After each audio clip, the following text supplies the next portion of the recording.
Vivemos em um polo industrial. Friburgo está cercado de várias pequenas microempresas e grandes empresas também. Você sabe o que é direito empresarial?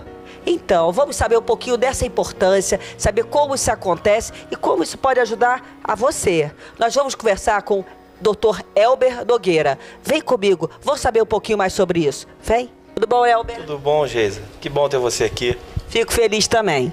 Elber, me diz uma coisa. Como funciona o direito empresarial? Que benefício hoje essas empresas em Friburgo, que tem várias empresas de porte pequeno, grande, enfim. Como que isso funciona? O que o direito empresarial pode ajudar a uma empresa dessa? Basicamente, o direito empresarial, ele trabalha minimizando o risco da empresa, né? Todo empresário que se preze, ele sabe que a empresa dele corre riscos. Então, onde que entra um advogado empresarial? Ele entra para minimizar esses riscos. Quais são os principais riscos que uma empresa corre e que o direito empresarial pode auxiliar, no caso, para minimizar esses riscos? São os riscos dos relacionamentos. Seja o relacionamento da empresa com o governo, seja o relacionamento da empresa com seus funcionários, seja o relacionamento interno dos sócios, o relacionamento com os seus clientes. Tudo isso é pautado numa série de regras. Então, o empresário saber quais são essas regras diminui muito os riscos. Eu já, na minha estrada, na minha carreira, já vi empresas assim fecharem as portas mesmo por não observarem alguns riscos. E o empresário ele não tem como saber todas essas regras. Para isso, ele contrata um advogado especialista no direito empresarial. Porque é muito interessante, eu desconhecia isso, tá? Por quê? Porque eu achava que precisar de um advogado é quando eu recebesse um processo ou tivesse algum problema, enfim, algo que eu precisava resolver e precisava do auxílio de um advogado. Hoje eu percebo que se eu tenho uma parceria com um bom advogado, eu minimizo isso. Como? Eu trabalho com a prevenção. Veja se é isso. Porque, na verdade, eu acho que o advogado ele não funciona só em processo. Ele passa a funcionar também no bom contrato, orientando até a respeito de impostos. Fala um pouquinho disso, dessa prevenção que o advogado pode minimizar problemas dentro de uma empresa. É muito comum esse tipo de pensamento a respeito do advogado, né? Existem duas grandes vertentes do direito. Uma é o contencioso, que já é a briga, é a judicialização do problema. É quando existe um processo propriamente dito. E aí as pessoas procuram um advogado para resolver esse problema. Mas poucas pessoas conhecem o advogado preventivo, é aquele que não deixa o processo chegar. Não vale a pena hoje, em muitos casos, recorrer a um processo judicial. Isso por vários fatores. O primeiro é que a justiça nossa hoje é uma justiça por conta do volume de trabalho, é uma justiça morosa, é uma justiça que demora a dar uma prestação jurisdicional. E na justiça, sempre que um ganha um processo, a outra parte vai ficar chateada. É a justiça do conflito, a verdade é essa.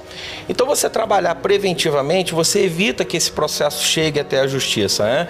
Você, por exemplo, pode elaborar bons contratos, boas negociações, boas intermediações, tudo isso através de uma advocacia preventiva.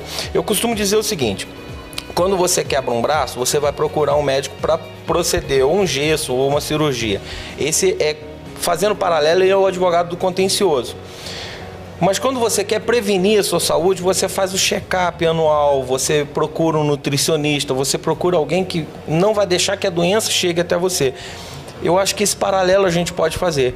E para as empresas hoje, especialmente, trabalhar com advocacia preventiva é um grande negócio, porque ela minimiza o risco do negócio e não só o risco, minimiza o prejuízo mesmo. Porque, de repente, um processo que pode render uma indenização muito cara, você pode negociar ele antes de chegar na fase da judicialização e resolver esse problema. Então, assim, significa uma economia mesmo do empresário. A diferença é a seguinte, que na advocacia contenciosa, nós, advogados, costumamos cobrar por processo. E aí a gente acaba dando o preço de acordo com a complexidade do processo. Já na advocacia preventiva, nem sempre você vai ter um processo. Você vai ter a prevenção desse processo. Então é praxe a gente fazer um valor mensal. Eu costumo brincar que é como se fosse um plano de saúde. Você paga, nos 3 primeiros meses você usa muito e dali para frente você paga para não usar. Eu vejo assim, que é a orientação que eu acho importante. Eu não sei se eu estou sendo clara com você. Eu acho que é você evitar de ter um problema futuro, de ter realmente uma ação, a negociação, que você pode fazer a negociação também, não pode? Por exemplo, eu tenho um problema com uma determinada empresa ou com alguma pessoa, você pode fazer essa negociação também, é isso? Exatamente isso. Então, essas duas vertentes. A primeira, assim, nós não podemos evitar todos os processos. Isso seria o céu, mas isso não acontece. Mas quando você chega a ter um processo, você já está toda documentada. Porque é um mau hábito do brasileiro fazer muita coisa de boca, fazer muita coisa na base da confiança. Ah, eu conheço meu fornecedor há tantos anos. Eu conheço fulano e a gente está sempre... E aí, quando eu chego numa empresa nesse sentido, Geisa, o que eu já vi de empresa ter, assim, de crédito flutuante não documentado é coisa, assim, 200 mil, 300 mil. Como você não tem um papel de pão escrito? Não tem. Então, a advocacia preventiva, ela serve para isso, para documentar. Para, se chegar numa fase de processo, a gente está bem calçado para poder fazer uma boa defesa. E a outra vertente é essa, é a vertente da negociação, da arbitragem. Chama no escritório, de preferência assim, você chama o seu advogado, vai ser uma conversa de advogado para advogado e a gente sai com um acordo nisso aqui, que vai ser muito mais rápido e muito melhor para ambas as partes. Porque se você chega a brigar num processo judicial, você tem o problema do tempo. Esse problema do tempo, ele rende juros, ele rende atualização monetária, mas às vezes a outra parte está precisando do dinheiro também, naquele momento. Você faz a negociação. Então vamos fazer um processo ganha-ganha, ganha você, ganha eu e ganha a justiça, que é um processo a menos. Qual é o porte dessa empresa para ter um parceiro, um advogado empresarial, enfim? Não tem porte. Empresas de pequeno porte, empresas mega, ultra grandes podem ter um advogado empresarial. A realidade brasileira é que hoje 90% das empresas são micro e pequenas empresas. Faturamento 360 mil reais anos, a faturamento 3 milhões e 600 mil reais ano.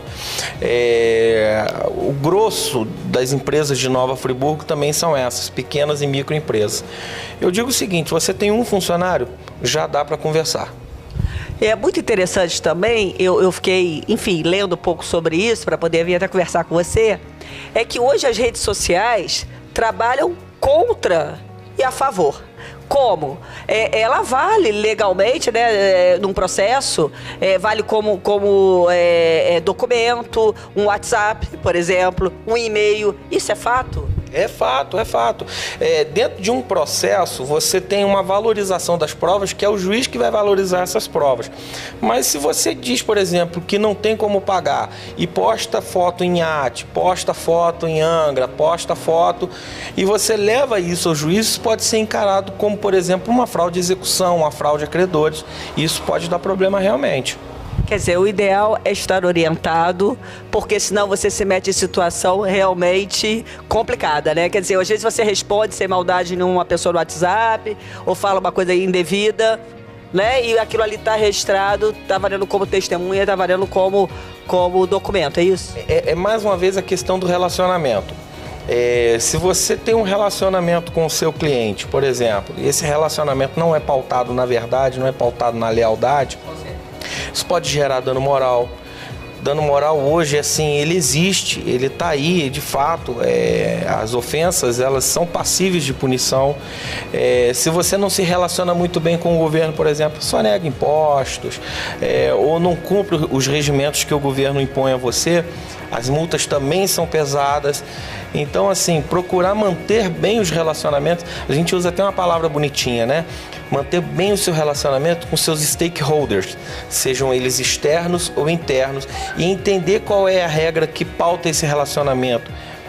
Para isso é necessário um advogado, alguém que seja especialista nas regras de conduta social. Então, trabalhar com prevenção hoje em direito, ter esse cuidado com a sua empresa, é super saudável, é o ideal. É um grande negócio. Elber, obrigada pelas informações. Eu tenho certeza que você que está aí do lado aprendeu ou soube um pouquinho mais, se informou um pouquinho mais sobre essa nova dinâmica, que não tem nada de nova, mas é um recurso que hoje está sendo super utilizado, que é a prevenção. É você ter cuidado, se precaver, de futuros problemas, de futuras decepções. Fico com você. Bye, bye.